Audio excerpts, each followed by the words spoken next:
জুহি তখনও চ্যানের সাথে কথা বলছিল। হঠাৎ চ্যানের চিৎকার শুনে জুহি বুঝতে পারে বাসায় কোনো ঝামেলা হয়েছে। সে তো তাড়াতাড়ি করে বাসায় চলে আসে। আর দেখা যায় জিয়াং এর চ্যান একে অপরকে চুল মনে করে মারামারি করছে। আর জুহি এসে জিয়াং এর মুখ না দেখে তাকে চুল ভেবে সে নিজেও তাকে বেধড়ক মারধর করতে থাকে। পরে যখন দেখে এটা তার বাড়িওয়ালা জিয়াং, তখন সে জিয়াং এর কাছে ক্ষমা চায়। পরদিন জুহি নিজের হাতে খাবার বানিয়ে তার জিয়াংকে দেয়। জিয়াং জানতে পারে জুহি অফিসে যাচ্ছে। জিয়াং তাকে তার অফিসের সামনে নামিয়ে দিবে বলে জানায়। জুহি গাড়িতে উঠলে সিট বেল্ট বাঁধতে জিয়াং তাকে সাহায্য করে। জুহি তো মনে মনে ভাবে সে জিয়াংকে প্রথমে যতটা খারাপ ছেলে ভেবেছিল, জিয়াং কিন্তু একদমই তেমন নয়। তো নেমে যাওয়ার আগে জুহি জিয়াংকে খাবারের প্যাকেটে দিয়ে যায়। সব খাবারগুলো স্পাইসি ছিল। জিয়াং আবার স্পাইসি ফুড একদমই খেতে পারতো না। অন্যদিকে আমরা জুহিদের কোম্পানির দৃশ্য দেখতে পাই। জুহিকে যে প্রজেক্টটি করতে দেওয়া হয়েছিল সেটি ক্লায়েন্টের পছন্দ হয় না। ফলে প্রজেক্টটি হাতছাড়া হয়ে যাওয়ায় জুহি টিম লিডার নিয়া জুহিকে অনেক অপমান করে কথা বলে। আসলে বর্তমানে তাদের কোম্পানির অবস্থা খুব একটা ভালো যাচ্ছিল না। আর এত বড় একটা প্রজেক্ট হাতছাড়া হয়ে যাওয়ায় কোম্পানির আরো বেশি লস হয়ে গিয়েছে। জুহি নিয়াকে সরি বলে এবং তার কাছে আরো একটি সুযোগ চায়। এখানে জুহি কথা দেয় এবার থেকে সে আরো ভালোভাবে কাজ কমপ্লিট করবে। তো নিয়াও তাকে আরো একটি সুযোগ দিয়ে দেয়। অফিস শেষে জুহি জিয়াংকে নিয়ে হসপিটালে যায় ডক্টর দেখাতে। কেননা আগের দিন জিয়াং এর মাথায় যে আঘাত পেয়েছিল সেটার ব্যথা এখনো রয়ে গিয়েছে। তো লিফটে ওঠার পর ইলেকট্রিসিটি চলে গেলে জিয়াং তো প্যানিক করতে শুরু করে, কারণ সে অন্ধকারে খুব ভয়ভীত। এখানে ভয়ের ঠেলায় সে তো জুহির পা জড়িয়ে ধরে বসে থাকে আর সাহায্যের জন্য চিৎকার চেঁচামেচি করতে থাকে। জুহি তাকে শান্ত হতে বলল,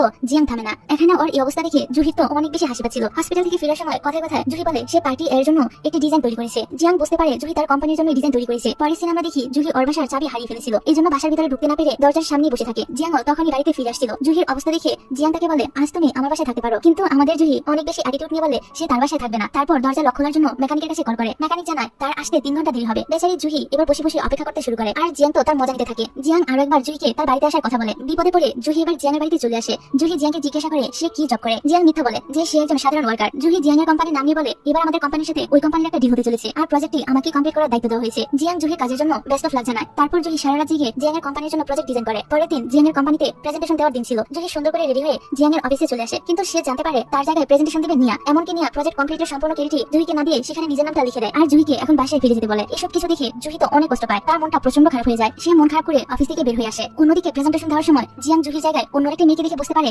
নিশ্চয়ই কোনো ঝামেলা হয়েছে। এদিকে জুহি মন খারাপ করে লিনা নামের তার এক বান্ধবীর কাছে যায়। ভুল করে জুহি তো লিনার খাবারের উপরই বসে পড়ে, যার ফলে তার গায়ে থাকা ড্রেসটাও নষ্ট হয়ে যায়, যেটা কিনা লিনাই তাকে গিফট করেছিল। তারপর মন খারাপ করে সে আইসক্রিম খেতে গেলে তার হাতে সেটাও পড়ে যায়। বেচারির দিনটা আজকে খারাপ যাচ্ছিল। এসব কিছু দেখে জুহি তো এবার বাচ্চাদের মতো করে কান্না করতে শুরু করে দেয় আর বলতে থাকে সবসময় সব বিপদ শুধু আমার উপরেই এসে কেন পড়ে। তোমাদের কার কার সাথে এরকম হয় অবশ্যই কমেন্ট করে জানিয়ে দিও। যাক, পরে জিয়াং জুহিকে একটি ক্যান্ডি দিয়ে তাকে শান্ত হতে বলে। তারও জুহির জন্য খারাপ লাগছিল। তারপর সে তাকে একটি রেস্টুরেন্টে নিয়ে যায় এবং 2 প্লেট স্পাইসি ফুড অর্ডার করে। জুহি জিয়াংকে বলে সে তো স্পাইসি ফুড খায় না, তাহলে কেন অর্ডার করলো। জিয়াং বলে জুহির তো স্পাইসি ফুড খুবই ফেভারিট, তাই আজ না হয় সে একটু টেস্ট করে দেখবে। আর এই কথাটা শুনে জুহি তো স্মাইল করে। তারপর দেখা যায় জুহি অনেকটা ড্রিঙ্কস করে মাতাল হয়ে গিয়েছে। জিয়াং তখন তার বাড়িতে পৌঁছে দেয়। স্বপ্নে সে দেখে জিয়াং তার পাশেই ঘুমিয়ে রয়েছে। হঠাৎ করে জিয়াং একটা লাঠি দিয়ে জুহিকে নিচে ফেলে দেয় আর এই স্বপ্ন দেখে জুহির তো ঘুম ভেঙে যায়। সে বুঝতে পারছিল না হঠাৎ করে সে কেন ওই জিয়াংকে নিয়ে স্বপ্ন দেখলো। যাই হোক, তারপর দেখা যায় জিয়াং অফিসে গিয়ে তার অ্যাসিস্ট্যান্টকে বলে সে যেন জুহিদের কোম্পানিতে গিয়ে খোঁজ নেয় ওই প্রজেক্টটি কে কমপ্লিট করেছিল। তো জিয়াং এর কথা মতো অ্যাসিস্ট্যান্ট চলে আসে জুহিদের কোম্পানিতে। টিয়া নিজে কার্ড দেখিয়ে বলে সে আউকে গ্রুপ থেকে বিজনেস প্রজেক্ট নিয়ে কথা বলতে এখানে এসেছে।